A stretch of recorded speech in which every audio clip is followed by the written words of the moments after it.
Hey guys, this is Susan with Pack Leader Dog Training, and this is Rachel with Rachel Kohler Dog Training. So we're here to do a Q&A for you guys. If it ends up being popular, maybe we'll do these like once a week we talked about. So we got some questions that we're gonna just dive right into. So the first question we have is, what e-collar do you recommend? So I personally like the ecollar Technologies Mini Educator. I just find these to be really nice. I like the way it fits in my hand. I've not had any problems with them yet. Yeah, they are pretty easy to use. It's really the only e-collar that I've used besides Dogtra. I've heard that they're pretty similar, but their handset, it's just harder to dial.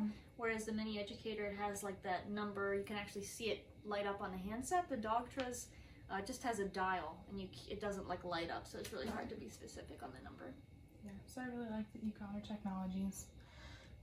So next question, when can I stop using prong and e-collar?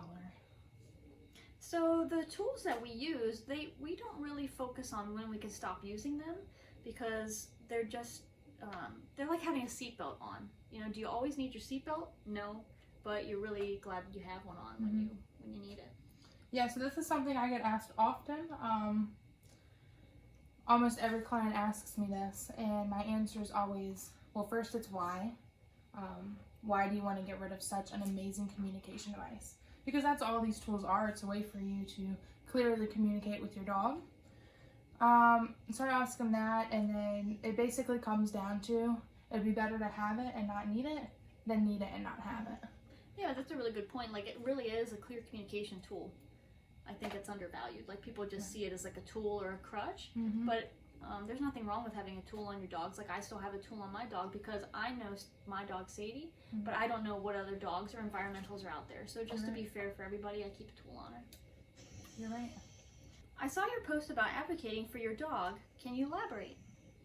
Yeah, so advocating for your dog can mean many different things depending on the situation. It just comes down to, I like to think of it as always having your dog's back. So we want your dog, we want them to understand that no matter what happens, the owner, we're going to take care of you.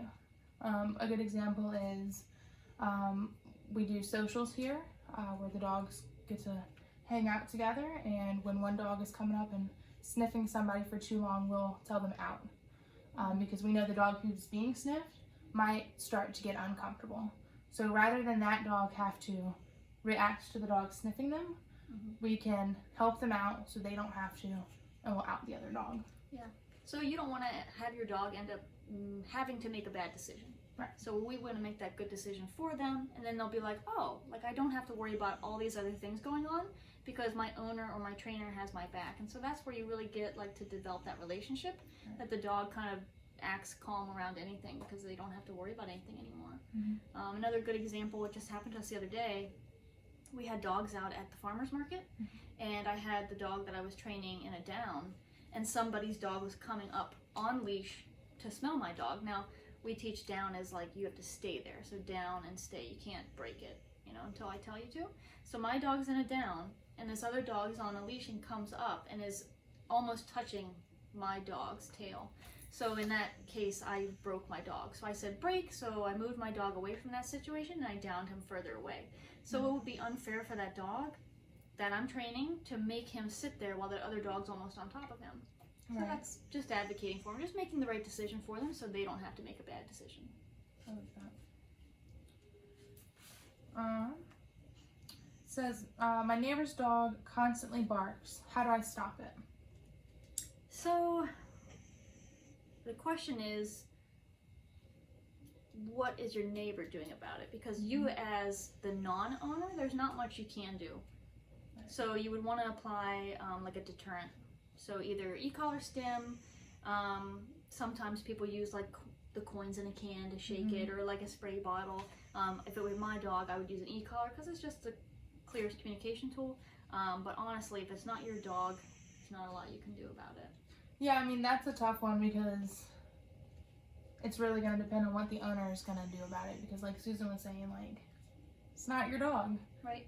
So I mean, if you're close with this neighbor, if y'all are like friendly, like you can chat with them and give them some advice. You could give them any information that you have, tell them different podcasts and Q&As that they can watch and they can ask questions on. But with other people's dog, it's going to come down to who's with that dog every day and who is consistently enforcing that every day. Yeah. How many hours a day should a dog stay on place? That's a good one.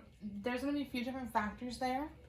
It's going to depend on when did you start training place. So if I start training a dog place today, they're not going to be on there very long. We're going to walk on, we're going to tell them place, and we're going to walk off pretty quickly. Once you've started to build up duration, I usually say once your dog can hold like a 5 to 10 minute place, and they can hold one for a while because they know what it means. So once your dog has a solid understanding of place, I don't really think there's a time limit on how long they could be on there. Yeah. It really depends on your lifestyle too. So like how we're doing this podcast right now, we have a dog in place, and so she'll be on place the whole time we're doing the show, which could be anywhere from like half an hour to an hour. And then we might break her, have her go potty, come inside, and let's say, you know, we need to do some more work, she'd be on place again. So honestly, when your dog's not in command, what are they doing anyway? Probably laying on the couch, laying on the bed, laying on the floor. So we're just telling them where to lay. So there's no big difference. So, but it really depends on your lifestyle. It could go anywhere from like half an hour to an hour to a total like 5 hours. Wouldn't be, you know, ridiculous, but spread out a little bit, not all one chunk. Yeah, and speaking of the dog we have on place right now, if you're hearing snoring in the background, that's her. She's snoring quite loud right now. She's a loud breather. But I was also going to touch on, you know, of course, we're not going to just put a dog on place all day long. You know, they need their potty breaks. Of course, exercise is still important. You know, if it's fitting in your schedule that day, you always want to try to fit it, but like every now and then if it's raining outside, place is great. Mental exercise for them. And again, just because you just mentioned it, like what are they doing anyways? They're laying somewhere. I always, and you know, we're just telling them where to lay. Place is my favorite command. Well, out might be now. But place is one of my favorite place commands. It out. Very good. Those are the most useful commands. But I like place because, you know, it looks like your dog's just snapping, but really they're working. Like if she wakes up from her nap, I might help her out and like remind her that she's on a place, but really she's thinking. She knows what she's doing, so that's keeping her brain going. That's a good point. And I really like that about place. Yeah. All right, so is it better to do a one-on-one or a board and train? So there's a lot of factors that go into that answer. It's not really just like an easy, quick answer, but it goes up to like what's the owner's lifestyle and what issues are you having with your dog, and how much time can you put into this. So board and trains are really great because us as trainers do a lot of the foundation work, and then the dog goes home, we train you how to continue that at home. So you just have to do the maintenance work. Whereas one-on-ones, the trainer would come to your house, I kind of show you what you need to do with your dog for that week, and then you work on that. So there's a lot more work with one-on-ones on the owner's part, but you get that restart relationship from day one. Whereas when I have, or Rachel would have your dog, we do a board and train, we develop that like relationship, so this new established relationship with this dog, and then when you go home, as the owner, you kind of have to start at, like, you're redeveloping your relationship at that point. So it's just a little bit of what works for you and how much time do you have as an owner. Yeah, I mean, I think you touched on everything I had about that. It just really, you're right, just comes down to the dog, the owner, and what they can do. Why does my dog look sad on place? Well, because as I mentioned before, you know, a lot of times they might spend longer periods of time on place. So they're just usually kind of just go to sleep.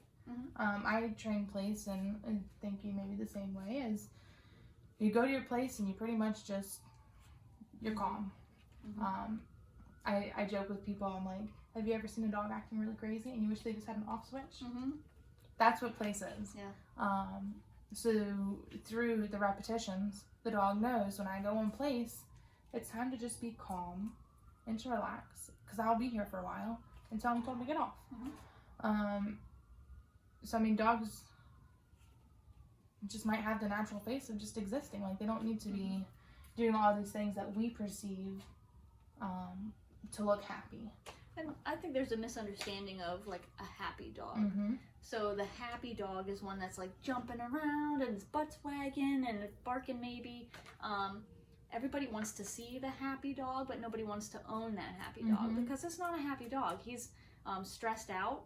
He has no outlet for his energy. He really doesn't have any direction. So a dog on place, it's not that they're sad. Us as people want to put that emotion onto them. They're just calm. Like they're happy dogs.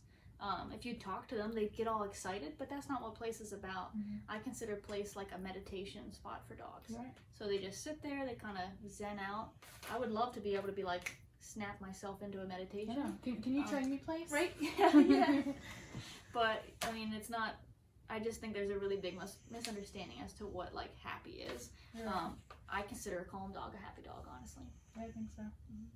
I think so, because exactly like you said, like that wound up dog, they're anxious. Yeah. Like, they're not, I mean, mind you, like, they might be happy to see you, but really they're anxious. They don't know what to do with themselves.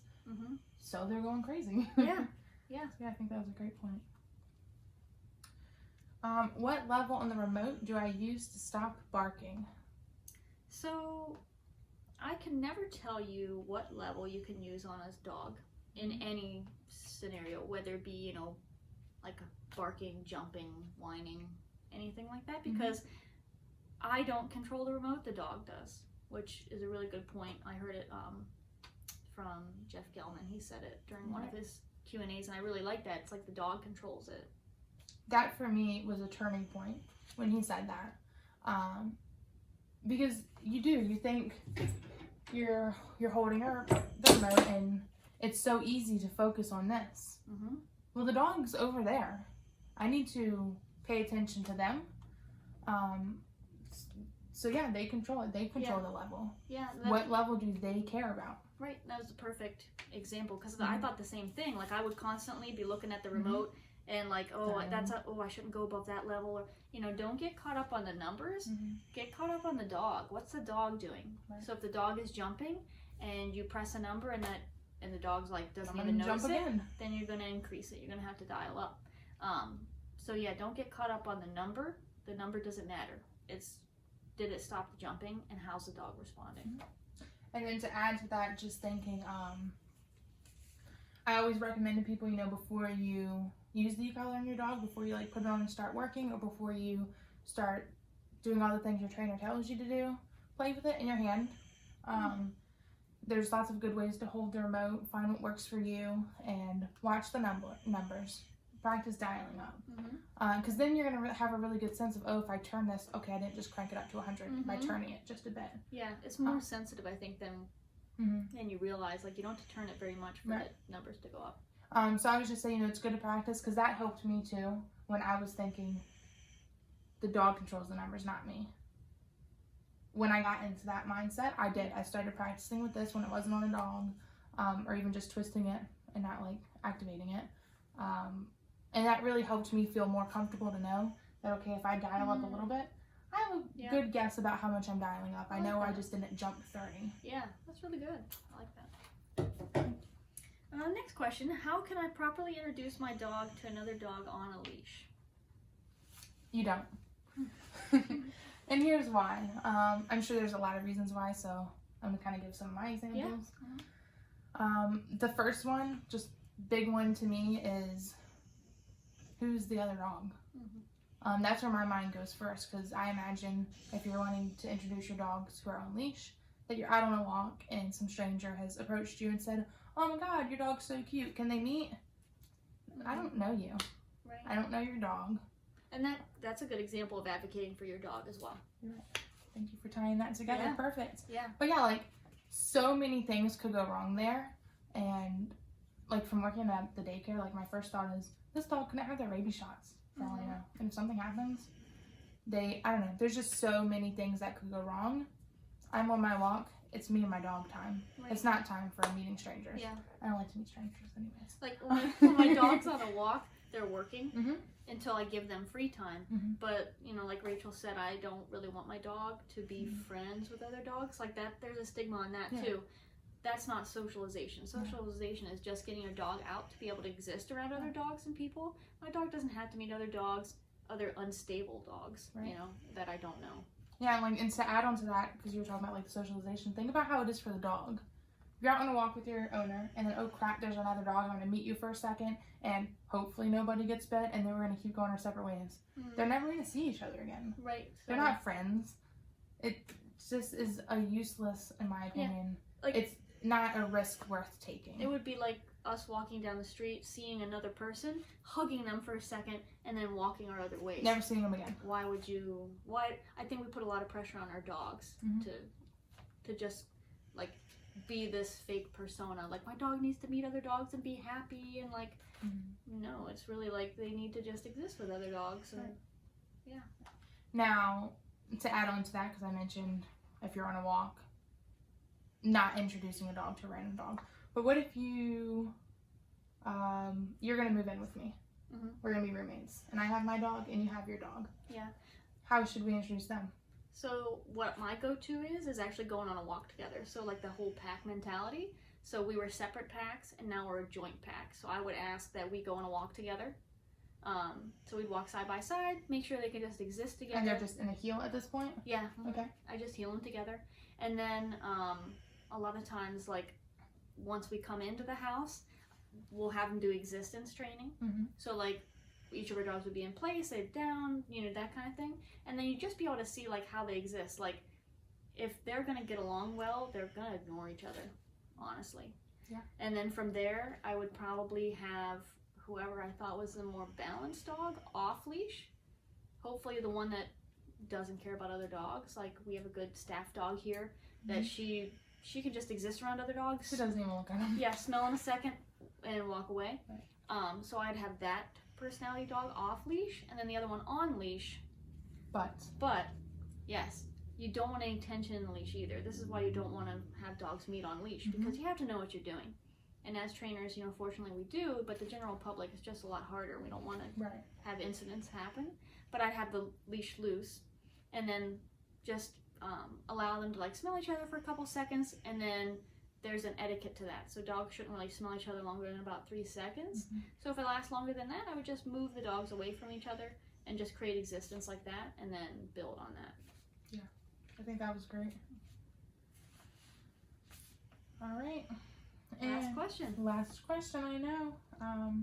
How much should I exercise my dog? I forgot that was my question. I was getting ready for her to actually answer that. So it depends on the dog, really, and your lifestyle. So there's no set time, honestly. Obviously, we're advocates for exercise because we're dog trainers. We want them to be healthy, but what is exercise, right?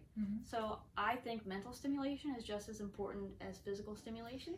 So sometimes I don't walk my dog. Like, I don't walk her every day. That's fair. In an ideal situation, yeah, sure. But there's times when you get home from work and, like, we're all human. I get home from work and I'm like, oh, so tired. So there's where treadmill could come into play. So if you needed to do, like, you know, any business work, or if there's chores that you need to do, treadmill would be good. So you can put your dog on the treadmill for like 20 minutes while you do that. Also, like Rachel mentioned earlier, is place or down or any of the commands, because you're mentally stimulating them. After a good obedience session, they're zonked anyway. Right. So I wouldn't put a time limit on it, honestly. As long as you're interacting with your dog daily and putting them through their exercises, you're gonna get it right. There's no time on that. Yeah, and I think you bring up a really good point about that. I have a post coming out about this in a few days too.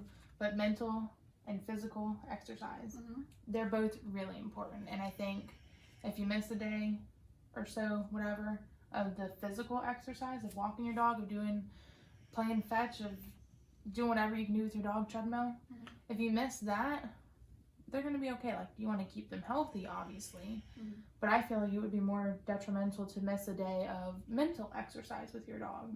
I feel like that would leave them a lot of thinking, and they don't know what to do, and that's going to lead to more problems, in my opinion, than missing some physical exercise days. Which, again, place, favorite command. But yeah, those are all the questions we had this time, but I had a really great time. I loved doing the Q&A, so hopefully we get more questions, and then we can see you guys next week. Thanks for joining us.